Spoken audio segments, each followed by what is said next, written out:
மணிப்பூரில் ஏற்பட்ட திடீர் நிலநடுக்கம் ரிக்டர் அளவுகோலில் 3.2 ஆக பதிவாகி உள்ளது. மணிப்பூர் மாநிலம் நோனி மாவட்டத்தில் அதிகாலை 2.46 மணியளவில் 3.2 ரிக்டர் அளவில் நிலநடுக்கம் ஏற்பட்டதாக நிலநடுக்கத்திற்கான தேசிய மையம் தெரிவித்துள்ளது. மேலும் இந்த நிலநடுக்கம் 25 கிலோமீட்டர் ஆழத்தில் ஏற்பட்டதாகவும் அதன் நீளம் 93.66 ஆழம் 25 கிலோமீட்டர் இருந்ததாகவும் தெரிவிக்கப்பட்டுள்ளது. நிலநடுக்கத்தால் அச்சமடைந்த மக்கள் வீடுகளை விட்டு வெளியேறி வீதிகளில் தஞ்சமடைந்தனர். மேலும் இந்த நிலநடுக்கத்தால் ஏற்பட்டுள்ள சேதங்கள் குறித்த முழுமையான விவரங்கள் வெளியாகவில்லை. முன்னதாக பிப்ரவரி 19ஆம் தேதியன்று ஒரு நிலநடுக்கம் ஆந்திர பிரதேசத்தின் என்டிஆர் மாவட்டத்தில் உள்ள நந்திகமா நகரை தாக்கியது. உயிர் சேதம் ஏதும் ஏற்படவில்லை. அதே நாளில் ரிக்டர் அளவுகோலில் 3.0 ஆக பதிவான ஒரு நிலநடுக்கம் மத்திய பிரதேசத்தையும் தாக்கியது.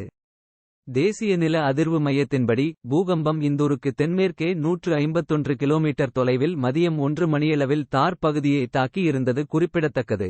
இதுபோன்ற செய்திகளை உடனுக்குடன் அறிந்து கொள்ள நம்முடைய சேனலை சப்ஸ்கிரைப் செய்யுங்கள். மற்றவர்களுக்கு தெரியப்படுத்த ஷேர் செய்யுங்கள்.